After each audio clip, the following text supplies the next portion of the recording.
Fala moçada, sejam todos muito bem-vindos. Meu nome é Marco Antônio, vocês estão no canal Cripto com Sabedoria. Vamos fazer o vídeo de hoje. Temos informações muito interessantes e importantes para compartilhar com vocês no vídeo de hoje. Temos uma entrevista legal, que foi feita com mineradores, que eles dizem a respeito do ciclo atual do Bitcoin, o estágio atual do Bitcoin, no qual eles se encontram, qual a perspectiva para o futuro deles. É muito importante a gente saber, pois os mineradores são um dos principais atuantes e um dos principais fatores dentro da estrutura do Bitcoin e da blockchain. E vamos falar também a respeito, mais uma vez falando da capitulação final, que pode estar próxima, e teremos outras coisas mais a dizer nesse vídeo. Não perca, fiquem até o final e aproveitem. Bom, dando início aqui, temos essa notícia aqui, que foi uma entrevista feita com mineradores. O Bitcoin pode não ter feito um fundo ainda, mas os mineradores dizem que sempre obtiveram ganhos em um período de 4 anos.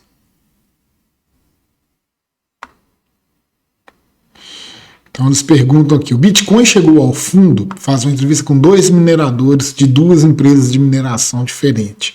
O Bitcoin chegou ao fundo, o preço chegou a 17.600 quase 2 semanas atrás, está começando a aparecer que o Armagedon de capitulação impulsionado por fundos pode ter acabado.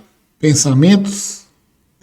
É impossível dizer se o Bitcoin atingiu ou não um fundo. Em geral, recomendo uma estratégia de custo médio do dólar para as pessoas. Basta comprar quanto Bitcoin você se sentir confortável em um cronograma consistente.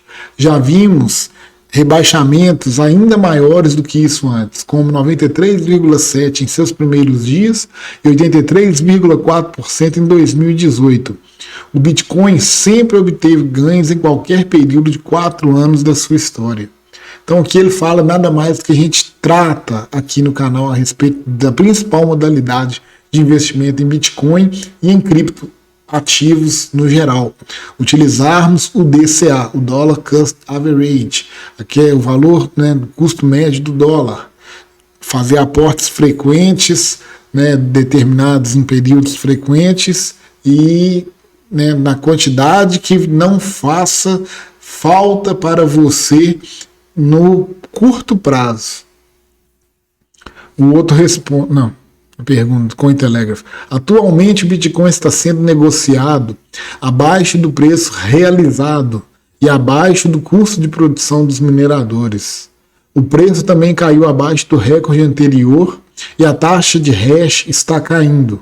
Normalmente os analistas on-chain identificam essas métricas atingindo mínimos extremos como uma oportunidade de compra geracional.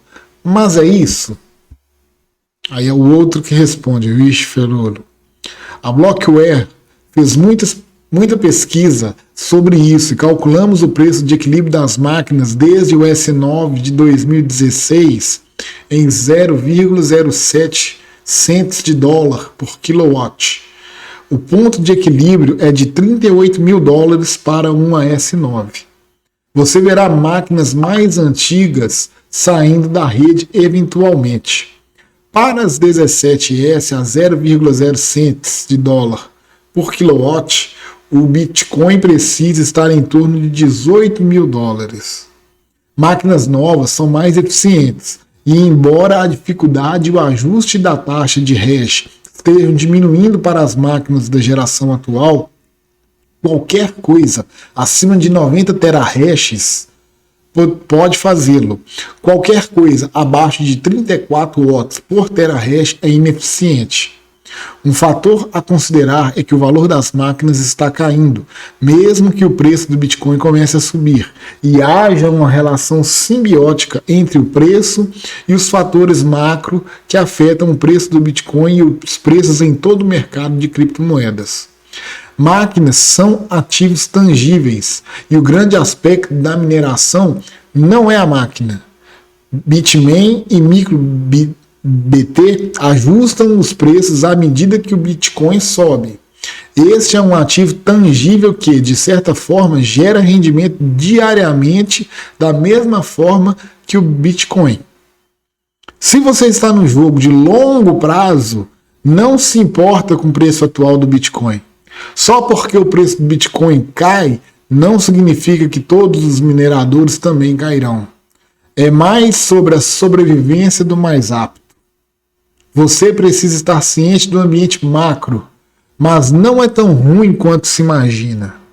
Existem diferentes perspectivas e situações, dependendo do tamanho da operação que você está usando. As grandes empresas públicas têm muitos fatores operacionais a considerar, mas seus custos operacionais inflacionam seu custo total, mesmo que recebam 5 centavos de dólar por quilowatt. Seu modelo é diferente da análise do minerador médio fora do usuário público. Então ele diz aqui que as máquinas antigas, né, está ficando muito caro para mantê-las em operação, que o preço de equilíbrio dessas máquinas seria em 38 mil dólares, que já foi perdido. Então está vendo essas máquinas saírem, portanto as máquinas mais recentes, elas continuam. Teria que cair em torno de 18 mil dólares para começar a ficar inviável e insustentável manter essas máquinas. E outra coisa aqui interessante que ele falou é a questão que ele ressalta aquilo que a gente fala. Se nós vamos jogar esse jogo, nós temos que jogar esse jogo de longo prazo. Pensar em um longo prazo, mirar o longo prazo, não nos importarmos com o cenário atual, com o cenário de curto prazo. E isso não passa nada mais do que ruído. E quando a gente olhar o gráfico lá no futuro, vamos ver isso apenas como um ruído temporário na subida do Bitcoin. Qual é o estado da indústria de mineração de Bitcoin agora? Há rumores de que mineradores alavancados podem falir. Mineradores ineficientes estão desligando e equipamentos estão sendo vendidos 50% a 65% abaixo dos preços de 2020 e 2021. O que está acontecendo nos bastidores? E como você vê isso impactando a indústria nos próximos 6 meses a 1 ano? Concordo com todas as suas observações. Estamos em um ponto de consolidação de preços atualmente e o mercado está limpando a quantidade de dívida de mineração que existe. Se você puder aguentar e continuar minerando, isso pode manter a taxa de hash e dificuldade sob controle. A Blockworks acredita que há uma grave falta de infraestrutura no espaço.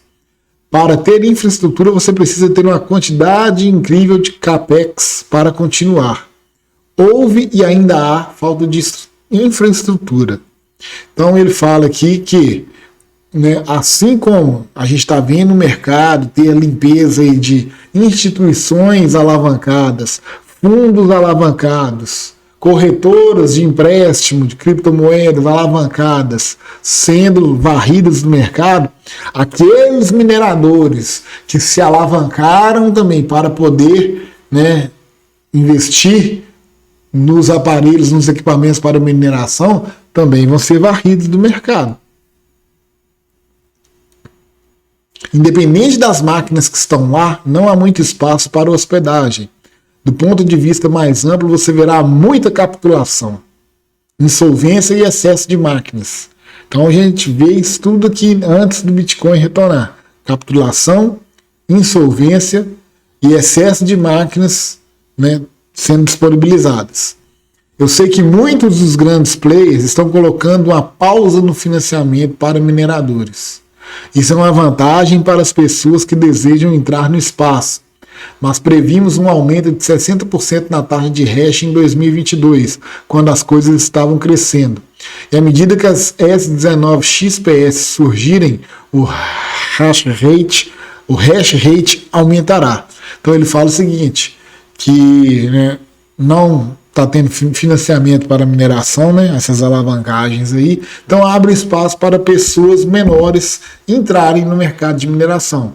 Porém, a taxa de mineração vai aumentar, a de dificuldade de mineração. Eles previram 60% para esse ano de 2022. E à medida que as novas máquinas que vão ser, né, lançadas no mercado agora aumentarem, esse hash rate tende a aumentar, a dificuldade fica mais difícil de se minerar. Muitos veteranos neste espaço se acostumaram a esses ciclos no ecossistema Bitcoin. Historicamente, você vê o declínio do hash rate seguindo o preço fazendo o mesmo. Em quedas como esta, mineradores mais novos normalmente desaparecem, enquanto a rede se fortalece. Nos próximos 6 meses, a mineração se tornará mais competitiva, pois os players maiores poderão se consolidar e comprar mineradores com desconto. Então, ele complementa a resposta do outro falando que a mineração fica mais competitiva e mais difícil com o passar do tempo. Exatamente porque agora é uma boa ou uma hora para começar a minerar. Existem métricas específicas on-chain ou métricas de lucratividade que os mineradores estão analisando, ou é apenas óbvio que os preços atuais do Bitcoin tornam a mineração atraente? Digamos que eu tenha 1 milhão, é um bom momento para montar uma operação e começar a minerar? E quanto a 300 mil a 100 mil dólares? Na faixa de 40 mil a 10 mil, por que não seria um bom momento para configurar em casa ou usar um serviço de mineração hospedado? Independentemente do tamanho de investimento, não acho que nenhum desses valores justifique, francamente, que você queira configurar a infraestrutura em escala. 1 milhão de dólares em máquinas a 5 mil por máquina lhe dará 200 máquinas, quase 0,6 megawatts. 1 megawatt de potência equivale a 300 máquinas. Alojar 200 máquinas é muito diferente de abrigar 2 a 10 máquinas. Para diversificar de 1 milhão para 300 mil ou 60 máquinas, é aí que você deseja começar a procurar hospedagem, supondo que você esteja interessado em mineração. Então ele fala aqui que fica difícil para você hospedar tantas máquinas, que talvez você tenha que pensar em uma diversificação. 300 mil para comprar 60 máquinas e o restante você procurar mineração de hospedagem. Ele fala o seguinte, que ele trata a mineração como um hedge. Então eu pegaria 60% do capital e compraria máquinas e 40% Bitcoin à vista, ou 60% Capex para máquinas, 20% para OPEX e 20% para Bitcoin à vista.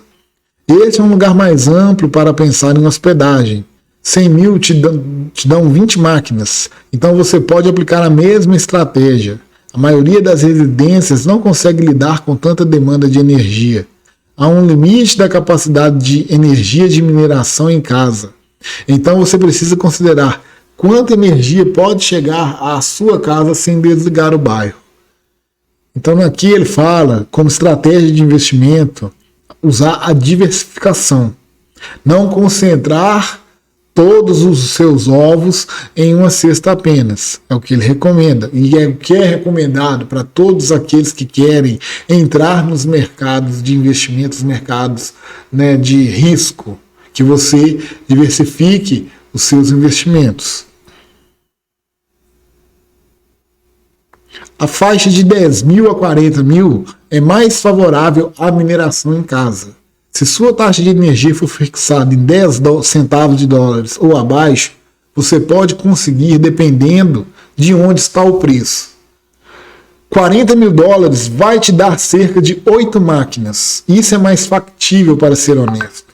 São cerca de 24,4 kW por hora para 8 máquinas se você iniciar de 4 a 5 máquinas e testar as águas. É quase como calcular a média do custo do dólar em máquinas e comprá-las se os preços continuarem caindo.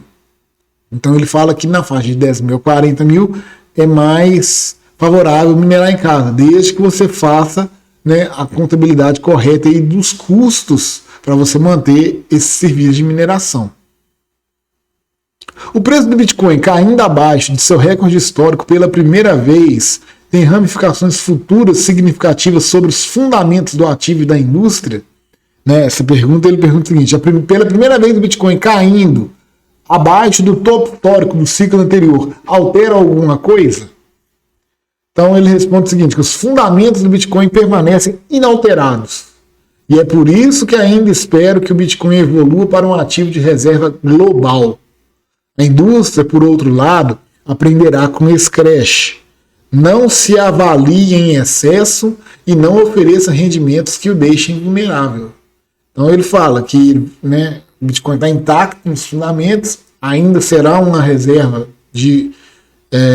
global e não, né, avalie, né, em excesso ali a alta do mercado e não se alavanque. Ótima pergunta. Aí é o outro responder, né? Acho que de onde estamos agora era esperado com base em onde as pessoas, varejo, as pessoas físicas, compraram no ciclo anterior. O dinheiro inteligente, o smart money, esperava que um longo mercado de baixa acontecesse. Mas o que chocou a todos é quando e com que rapidez isso aconteceu. O misterioso e tão esperado topo de explosão nunca aconteceu. A gente já tratou disso aqui no canal, que esse topo foi um topo fraco. Não foi o topo esperado pelo mercado em si. O mercado cripto tem muito mais exposição e muito mais notícias ruins devido a recentes implosões e veremos mais porque a imprensa adora notícias ruins e são mais fáceis de gerar. Para aqueles que acreditam no Bitcoin, eles o ignorarão e é o momento oportuno para comprar e investir no espaço, especialmente quando toda a energia ruim for eliminada. Muitas pessoas provavelmente venderam fundo e não voltarão, mas essa é apenas a dinâmica básica do mercado. Então ele fala aqui que, né, o mercado cripto tem muita evidência, ele é muito falado, devido aos ganhos substanciais e também às perdas substanciais que ocorrem. E a gente vê falar muito mais mal do mercado cripto do que bom, do que bem. Porque notícia ruim é que vende. Basta a gente ver a mídia tradicional aí. Eu parei de acompanhar notícias de mídia tradicional há algum tempo já, devido ao teor das notícias. Nada de bom é ressaltado, só se vende tragédia, coisas ruins. E isso faz até mal para nós nos contaminarmos com essas notícias ruins. E aí ele fala que muitas pessoas, aquelas pessoas que acreditam no Bitcoin vão ignorar essas notícias ruins, vão se blindar.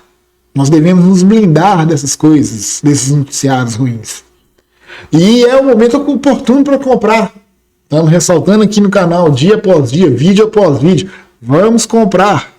Né? Não é uma recomendação de investimento, cada qual de si tem que fazer a análise, o estudo, se vale a pena ou não. Mas aqui nós fazemos os vídeos aqui com caráter educacional, para a gente, né, treinar a nossa mente, utilizar a filosofia para que possamos fazer, né, decisões racionais para rentabilizarmos ao máximo o nosso potencial de investir e multiplicar o nosso dinheiro com inteligência e sabedoria. E a gente fala para comprar, né, para vocês fazerem o estudo de vocês aí, o estudo racional, e ver se vale a pena realmente.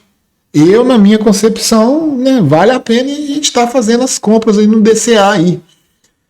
E fala aqui das pessoas que venderam fundo, porque não aguentaram a dor de ver o seu capital derreter 60%, 70% de queda. Dependendo de qual altcoin que a pessoa comprou, se comprou um altcoin, né, shitcoin aí, por exemplo, um altcoin ruim, derreteu 90%, 95%. Então, muitas pessoas não suportam a dor de ver essas perdas, né, grandes no mercado aí, e aí elas vendem no fundo. E não vão voltar nunca mais para o mercado cripto Tamanha a dor que ficou registrada, né, nas suas experiências, uma experiência traumática e ruim. Né, se a pessoa não procurar estudar, entender o mercado, entender a dinâmica do mercado cripto, como funcionam os ciclos do mercado cripto, a pessoa nunca mais volta. Mas o cara fala apenas a dinâmica básica do mercado, apenas o ciclo do mercado, você só tem que entendê-lo. O próximo halving da rede está se aproximando em 676 dias. Na sua opinião, como isso alterará o cenário da mineração industrializada e a quantidade de equipamentos necessários para resolver um algoritmo que se torna mais difícil de calcular a cada halving? Os eventos de halving tendem a induzir a capitulação dos mineradores. Estou surpreso que a taxa de hash atual não tenha caído mais. Não estamos vendo a queda acentuada que era esperada antes, de 20% a 25%. Isso acontece porque as máquinas de geração mais antigas precisam desconectar e as recompensas não correspondem ao custo.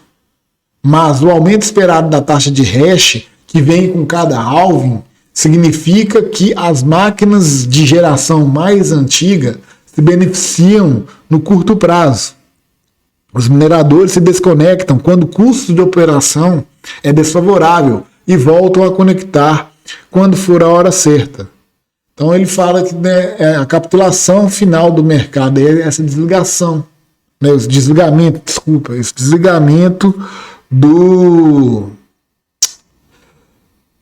das máquinas quando vai ficando mais difícil para elas minerarem.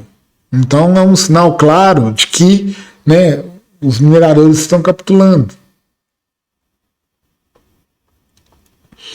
Os mineradores vão querer reduzir seus custos, pois metade da recompensa em Bitcoin pode tornar muitas operações de mineração não lucrativas, assumindo um preço constante do Bitcoin em dólares, né, americanos.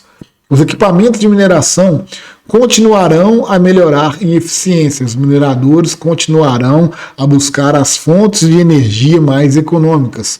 O halving é um dos muitos recursos geniais da rede Bitcoin porque elimina ineficiências. Então, outra coisa que é importante a gente saber nesse ciclo do Bitcoin, que essas quedas expressivas também fazem parte também dos mineradores colocando seus bitcoins à venda para fazerem a troca de seus equipamentos por equipamentos mais modernos e mais eficientes.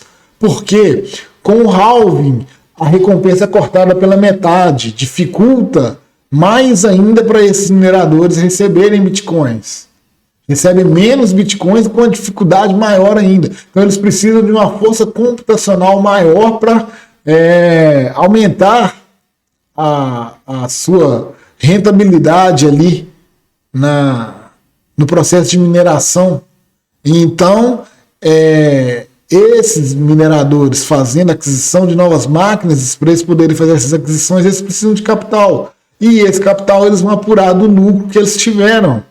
E esse despejamento de mineradores também contribui para a queda do Bitcoin.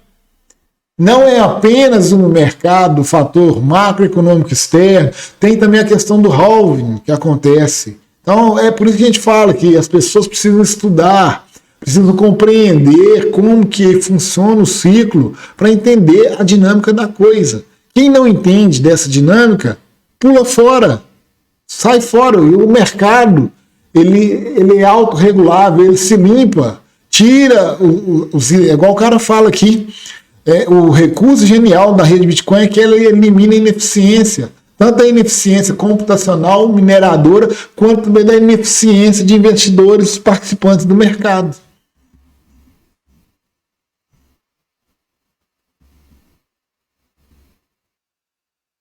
Dando sequência aqui, vamos ver a capitulação final, 5 razões pelas quais o Bitcoin pode chegar a $10.000.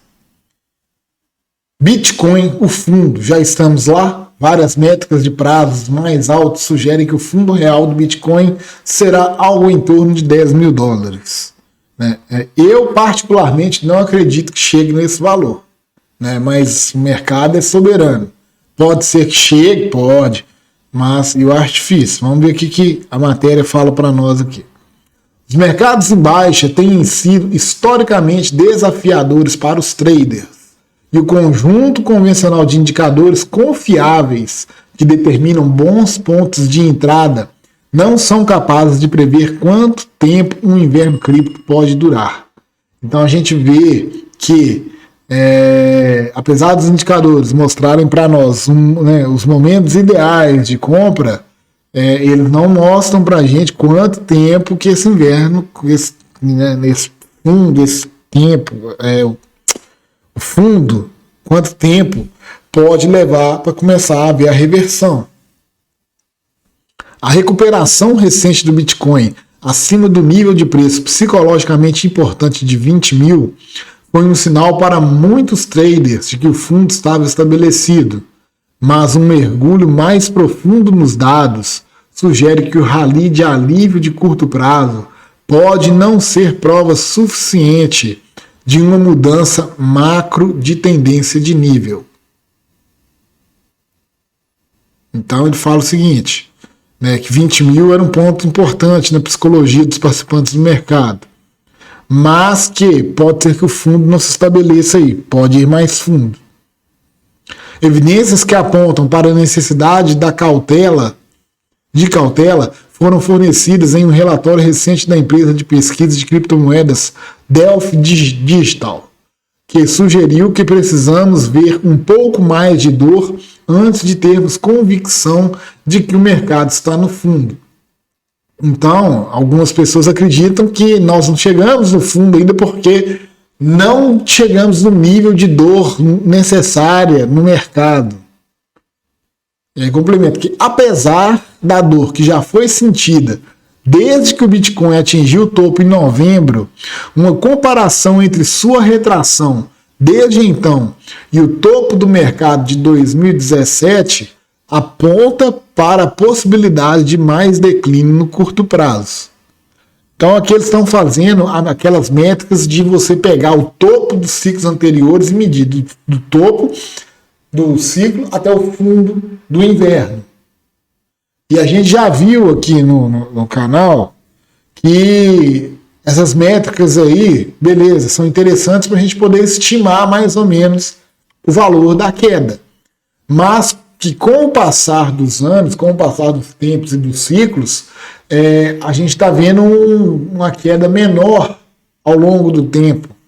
E talvez a gente não alcance aquelas quedas de 87%, 90%, 95% de ciclos anteriores.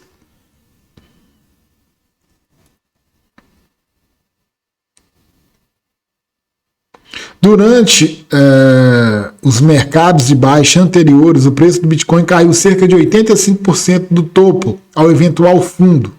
De acordo com a Delphi Digital, se a história se repetir no ambiente atual, isso se traduziria em uma baixa acima de 10 mil dólares e outro rebaixamento de 50% para os níveis atuais. Né? Então nós estamos aí na faixa dos 21 mil, seria uma queda de mais 50%. Então eu acho difícil acontecer uma coisa dessa. Né? A gente viu aí na notícia anterior que a partir de 18 mil dólares, né, abaixo de 18 mil dólares, já começa a ficar difícil manter a mineração, mesmo para máquinas mais atuais, que foram compradas por último, no último ciclo. Então, né, são fatores que a gente... Né, pode acontecer? Pode, mas acho meio difícil. Né? O tempo vai nos dizer quem estava com a razão. As perspectivas para o Ether são ainda piores, já que o mercado de baixa anterior viu seu preço cair 95% do pico ao vale. Se esse mesmo cenário acontecer, desta vez o preço do Ether pode cair para 300 dólares. Gente, se Ethereum cair, né, para 300 dólares, ou seja, quase R$1.500, bicho, isso aqui é um sonho. O cara tem que encher o carrinho disso daqui Porque chegar num patamar desse daí, o cara tá praticamente de graça no mercado. Delphi Digital disse: o risco de reviver uma queda semelhante é maior do que a maioria das pessoas provavelmente está calculando, especialmente se o Bitcoin não conseguir manter o suporte na faixa de 14 mil a 16 mil dólares. As condições de sobrevenda prevalecem. Para os traders que procuram onde está o fundo do mercado atual, os dados mostram que os principais fundos anteriores do mercado coincidiram com condições extremas de sobrevenda. Já apresentamos isso aqui no canal também, né? Esses indicadores de sobrevenda berrando para nós: compra, compra, compra, né? Geralmente registram fundo para nós. Conforme mostrado no gráfico semanal abaixo, o RSI de 14 semanas do Bitcoin recentemente caiu abaixo de 30 pela terceira vez em sua história, com as duas ocorrências anteriores chegando perto do fundo do mercado. Então aqui, a gente já trouxe isso no canal.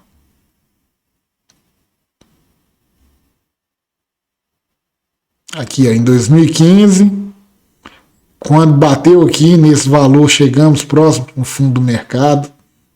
A queda aqui, ó, de 92, não,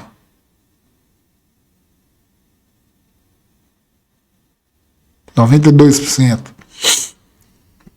Aqui, 2019, fundo de mercado, né, fundo de RSI, queda de 84%.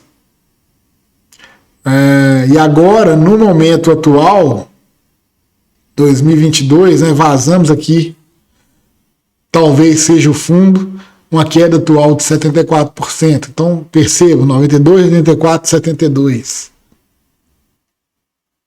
Eu acho difícil cair mais, né, muito mais. Pode cair um pouco mais, mas... Embora alguns possam tomar isso como um sinal de que agora é um bom momento para reentrar no mercado, a Delphi Digital sugeriu cautela para aqueles que esperam uma recuperação em forma de V, observando que nos dois casos anteriores o Bitcoin negociou em oscilação lateral por vários meses antes de finalmente encenar uma forte recuperação. Então, né, a recuperação não é em V. O único momento que a recuperação foi em V foi na crise do coronavírus, lá em março de 2020. Ali a recuperação foi em V. Que a gente até já lançou aqui uma provável teoria de que esse topo desse ciclo foi fraco justamente pelo problema aí do coronavírus aí, que interferiu no funcionamento, né, na dinâmica do ciclo aí. Uma visão da média móvel simples de 200 semanas também levanta questões sobre se o nível de suporte histórico se manterá novamente. Aqui, o Bitcoin rompeu recentemente abaixo da média de 200 semanas pela primeira vez desde março de 2020. Já trouxemos isso aqui também. Historicamente falando, o preço do Bitcoin foi negociado abaixo desse nível por algumas semanas durante os mercados de baixa anteriores, o que aponta para a possibilidade de que um fundo possa ser encontrado em breve. A capitulação final. O que o mercado está realmente procurando agora é a capitulação final que historicamente marcou o fim de um mercado em baixa e o início do próximo ciclo. Embora o sentimento no mercado esteja agora em seu ponto mais baixo desde o crash da Covid-19 em março de 2020, ele ainda não atingiu as profundezas do desespero que foram vistas em 2018. De acordo com a Delphi Digital, precisamos, né, ver um pouco mais de dor antes que o sentimento realmente desapareça. Então mostra para nós o Crypto Fear and Greed Index aqui, trazendo os níveis, né, de queda que já houve no mercado. E a gente vê aqui, né, nos níveis aqui de 2018 aqui, ó, né, setembro de 2019, aqui 2018, ó, né, não foram alcançados. Estamos próximos a alcançar, mas ainda não foi. O ponto, né, o fundo aqui do Crypto Fear and Greed Index é aqui, ó. Então, a fraqueza no mercado de criptomoedas é aparente desde o final de 2021, mas a verdadeira métrica, não, a verdadeira força motriz por trás do desmoronamento do mercado inclui a inflação descontrolada e as taxas de juros crescentes. A narrativa é essa, né? Porque a gente fala aqui o seguinte, que sempre que tem a queda, tem que ter uma narrativa para poder atrelar e justificar essa queda. As taxas de juros crescentes, né, tendem a ser seguidas por correções de mercado. E como o Federal Reserve pretende manter o curso de aumento das taxas, o Bitcoin e outros ativos de risco provavelmente serão corrigidos ainda mais. Talvez não. Uma métrica final que sugere que um evento final de capitulação precisa ocorrer é a porcentagem de oferta de Bitcoin no lucro, que atingiu um mínimo de 40% durante os mercados de baixa anteriores. Então, o Bitcoin ele teve que chegar no nível de 40% apenas dos investidores em Bitcoin no lucro para começar a reverter. Atualmente, essa métrica está em 54,9% aqui, ó, de acordo com dados da Glassnode, o que adiciona credibilidade à perspectiva que o mercado ainda pode experimentar outra queda antes que o fundo real chegue. Pode haver uma outra queda, mas não necessariamente para chegar lá em 10 mil dólares. As opiniões... Não, aqui é do site. Então, é aquilo que a gente fala, né? Precisa ter uma queda para chegar nesse nível de 40 para poder chegar nos patamares anteriores para começar a reversão. Fundo exato, ninguém vai acertar. É muito difícil. A gente faz as estimativas, as métricas e os indicadores estão aí para isso, para nos auxiliar nesse processo. Em vez da gente tentar acertar, né, o olho da mosca, a gente deve começar a fazer o DCA nos patamares que a gente acharem que são interessantes. Já trazendo e avaliando as métricas que a gente já trouxe no canal, já dissemos aqui, né, já começamos a iniciar o nosso DCA há algum tempo já. Então é interessante para quem ainda não está fazendo, começar a desenvolver o seu DCA aí, porque a gente está sobrevendido ao extremo. Agora, você que permaneceu no vídeo até agora, neste momento, muita atenção, que essa informação que eu vou passar para vocês aqui, eu acredito que isso aqui é ouro. Ninguém, né, eu ainda não vi, né, ninguém falar a respeito disso.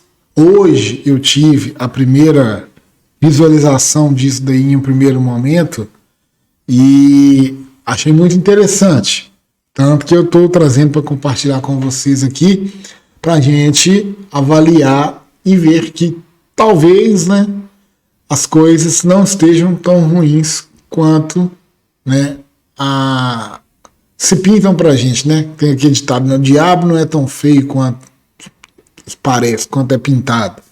Então, talvez realmente possamos estar aí no fundo do Bitcoin, não só no fundo do Bitcoin, mas também no fundo do mercado tradicional, no S&P e Nasdaq.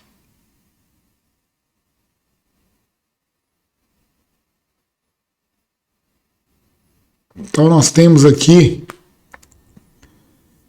esse tweet aqui do Aurélien Ohayon. Com a correlação, com o coeficiente de correlação com S&P de 0,91, Bitcoin está assegurado, né, na segunda metade do ano a ter uma bull run. As probabilidades são maiores do que 95%. Então, Aurelian Orion, ele é extremamente bullish. Ele tem tipo assim,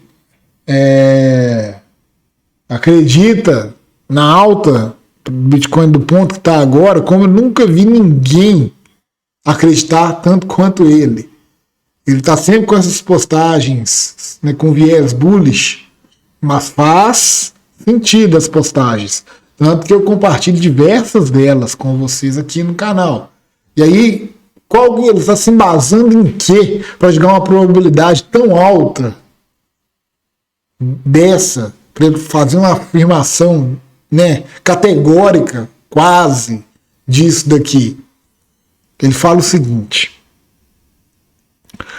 4 vezes em 151 anos, ou 1,32% do tempo, o mercado de ações teve um primeiro semestre com retornos abaixo de 18,5%.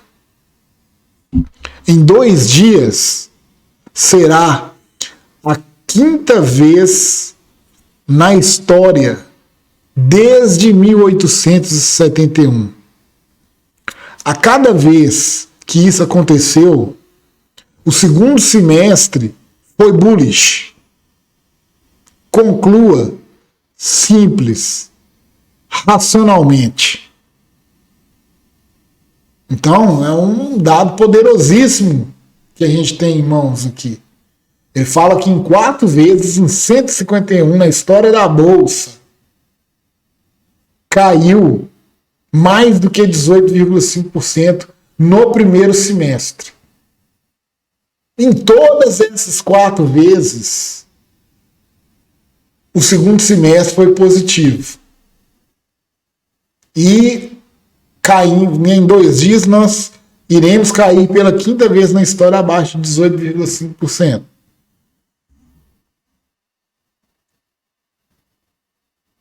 E aí ele mostra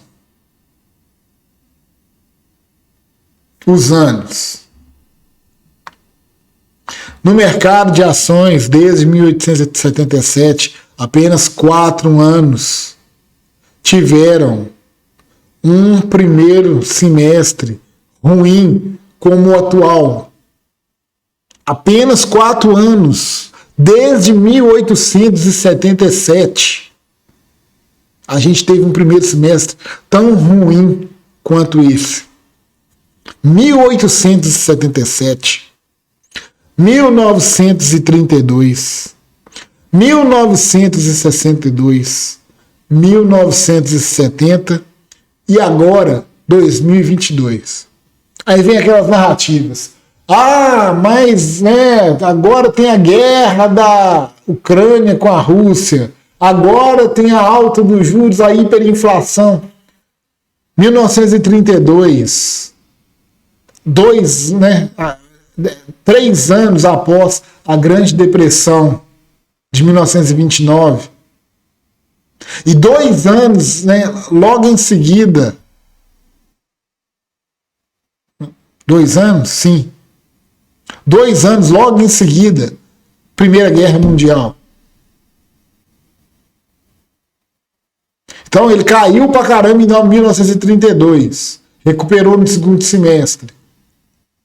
Era para ele ter afundado novamente em 1934, com a Segunda Guerra Mundial.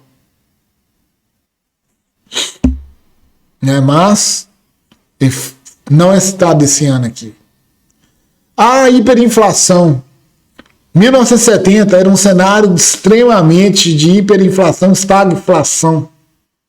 O que a gente está vivendo agora. Mesmo cenário de hiperinflação e estagflação. Primeiro semestre ruim, segundo semestre bom. Todos eles tiveram um segundo semestre positivo. Conclua. Bitcoin está altamente correlacionado com o mercado de ações atualmente, né? O segundo semestre será bullish. Então vamos aguardar e confirmar. Então a gente tem aqui, né, em 1877, segundo semestre. 1932, 1962, 1970. O interessante é o seguinte, vejam.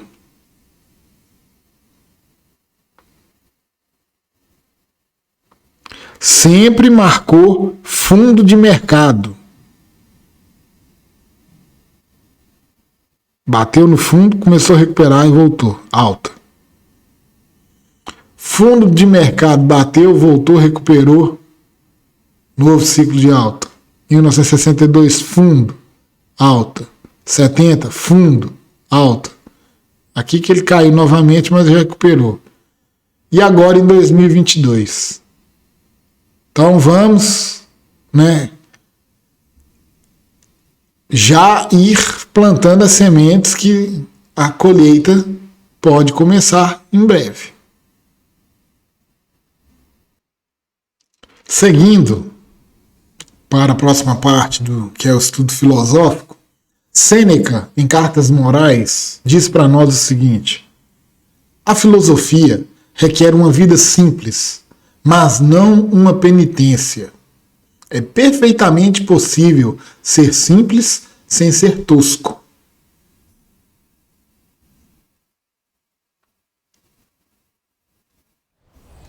O que Sêneca quer dizer para nós com isso? Que para a gente estudar a filosofia, colocar esses ensinamentos filosóficos em prática na nossa vida, é muito fácil, é muito simples, mas a gente não deve nos penitenciar com isso. A gente deve fazer a nossa autorreflexão, a nossa autoanálise, o olhar para dentro de nós, para a gente nos aperfeiçoar, para nos melhorarmos, tornarmos seres humanos melhores, uns com os outros. E se eu quero mudar o meu semelhante, se eu quero mudar o mundo no qual eu vivo, a mudança tem que partir de mim. A única pessoa que eu consigo mudar sou eu mesmo. Lembrando do ensinamento principal dos estoicos. As coisas que estão no nosso âmbito de controle e as coisas que estão fora do nosso âmbito de controle. Mudar outras pessoas está fora do nosso âmbito de controle. Mudar a mim mesmo está dentro do meu âmbito de controle. Então, é muito simples. Basta a gente fazer as reflexões e as análises e, corroborando aí com o último estudo que a gente trouxe, mudarmos os nossos hábitos. Fazer o oposto daquilo que a gente fazia. E é perfeitamente a gente fazer essas coisas, sermos simples na ação, sermos simples na nossa vivência, sem sermos toscos conosco, nos cobrarmos além daquilo que nós podemos chegar no momento, a gente colocar uma meta inatingível para nós no atual momento, ou escolher como modelo para nós um modelo inatingível. E também sem sermos toscos no relacionamento com os nossos semelhantes. Lembrando que se eu mudo, se eu tenho a capacidade de me transformar para melhor, eu não posso e não devo cobrar isso do outro. Se eu quero que ele mude, que eu me mude e eu seja exemplo para ele. Talvez com a minha mudança ele se sensibilize e ele pense, mas por quê que Marco mudou? E mudou para melhor. Por quê? Como? Talvez eu possa fazer o que ele fez para conseguir melhorar também. Então, é isso que Sêneca tentou transmitir para nós nessa mensagem. Espero que eu tenha sido claro o objetivo no vídeo de hoje aí, que possa ter sido de valia e proveito para cada um de vocês. Conto com a audiência de vocês em um próximo vídeo. Agradeço, né, imensamente a participação de vocês aqui no canal.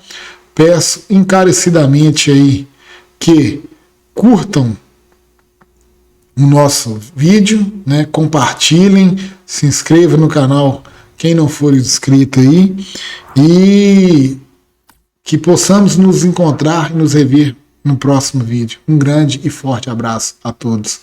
Muito obrigado.